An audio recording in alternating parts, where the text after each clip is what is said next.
Mes chers amis, bonjour.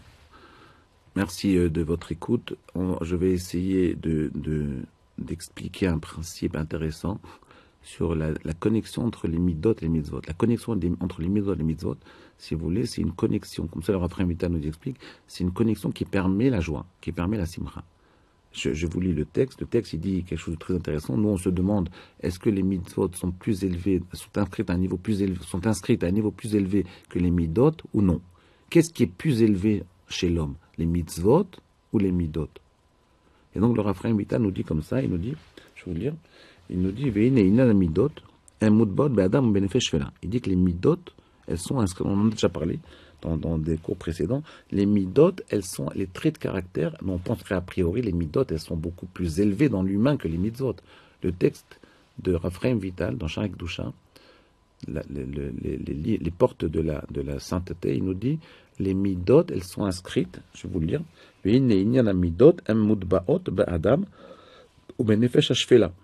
elles sont inscrites dans l'humain et dans l'animalité de l'humain, dans l'animalité de l'être. Ça veut dire que les midot, elles sont dans notre être animal. Si vous voulez, ça veut dire que les midot, elles sont fabriquées par la matière de notre corps. Vous voyez, le corps, il est fait de 4 éléments. Comme ça, il dit Rav Vital dans un autre endroit. Il dit, le corps est fait d'air, de terre, d'eau et de feu. D'accord? Les midot, elles proviennent de ces 4 caractéristiques-là, de ces 4 éléments essentiels. Si vous voulez, si un homme il a beaucoup d'air, Rav Vital nous dit, si un homme il a un pourcentage d'air très élevé, c'est qu'il va parler beaucoup. C'est un grand hableur. C'est un grand bavard. D'accord? Si a beaucoup de feu, c'est qu'il est il est très coléreux ou il a beaucoup d'envie d'élévation. S'il a beaucoup de terre, c'est qu'il dort beaucoup. Il est un peu fainéant. S'il a beaucoup d'eau, c'est qu'il est très attiré par les plaisirs. Vous voyez, ces quatre éléments qui constituent les midot de l'homme. Donc, vous voyez, les midot, elles sont inscrites dans l'âme animale. Vous comprenez, ça c'est simple. Nous on pensait que les midot c'est très élevé dans l'homme, au contraire.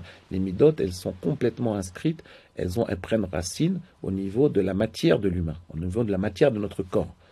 Aussi bien au niveau de l'air, de la terre, de l'eau et du feu, qui constituent notre matière, la matière de notre corps. Ok. Et donc ces midot-là, en fait, elles deviennent un réceptacle, elles vont recevoir les mitzvot. Ça veut dire qu'on doit faire les mitzvot avec nos midot. Qu'est-ce que ça veut dire? Ça veut dire qu'on doit investir notre corps dans l'acte.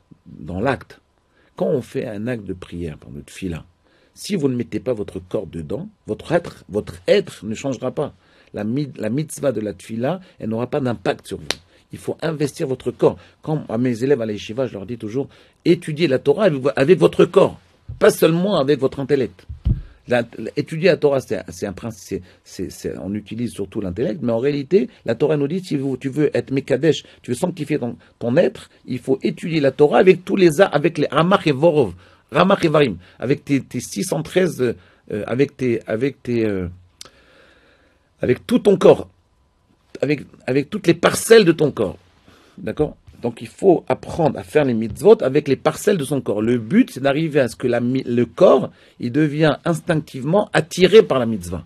Comprenez? C'est ça le but. Le but de la vie, c'est ça. C'est je fais en sorte que mon corps soit attiré totalement par la mitzvah.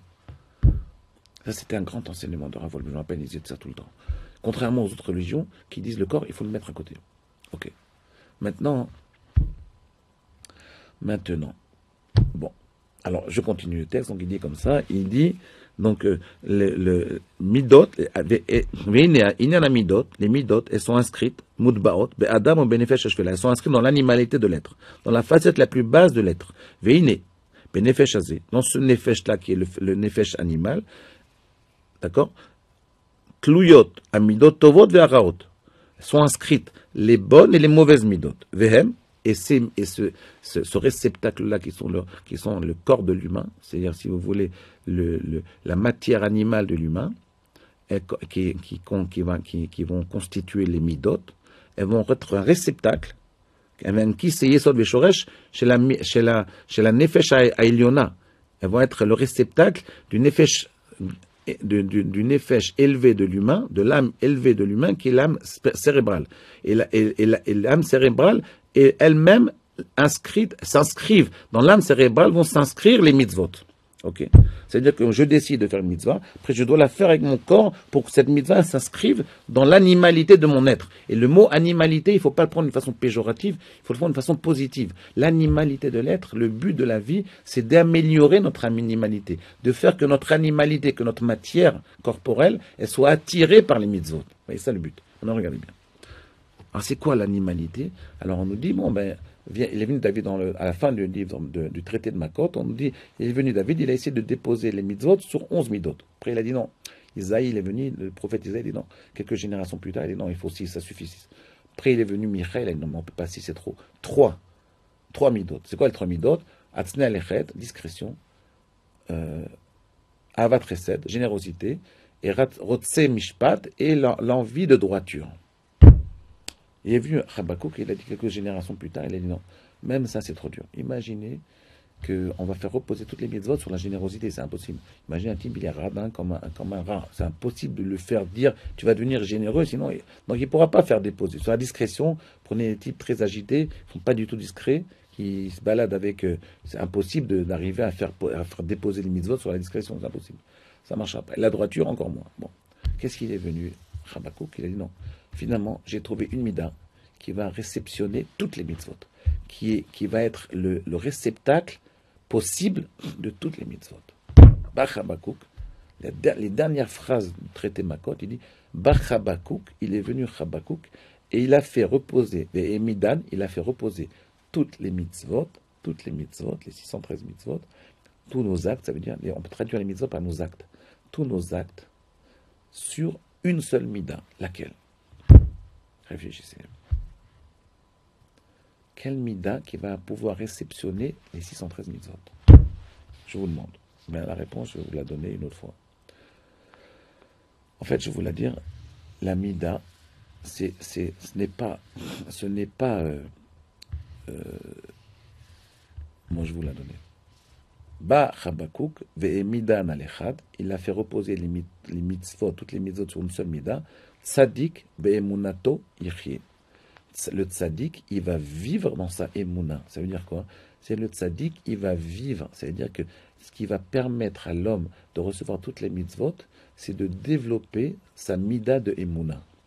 Mais nous, notre problème, c'est qu'on ne comprend pas. Marqué tzaddik be'emunato yichyeh. Dans sa emuna profonde. Mais attendez, la emuna, c'est cérébral. La emuna, c'est je crois en Dieu. Quel rapport avec l'animalité? On vient de dire que l'humain, dans les midot, elles sont de l'ordre de l'animalité de l'être. Elles sont dans la matière de l'être. En quoi la émouna est liée à la matière?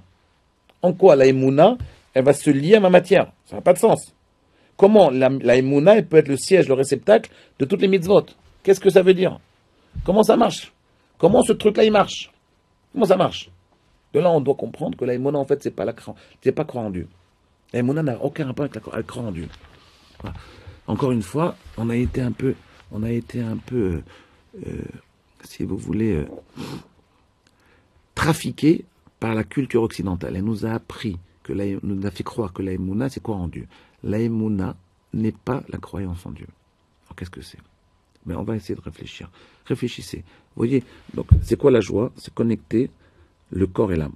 Comment on fait pour connecter le corps et l'âme? Comment on fait pour connecter des entités antinomiques, des entités contradictoires, comme le corps et l'âme? Ben, il faut connecter les mitzvot avec les midot.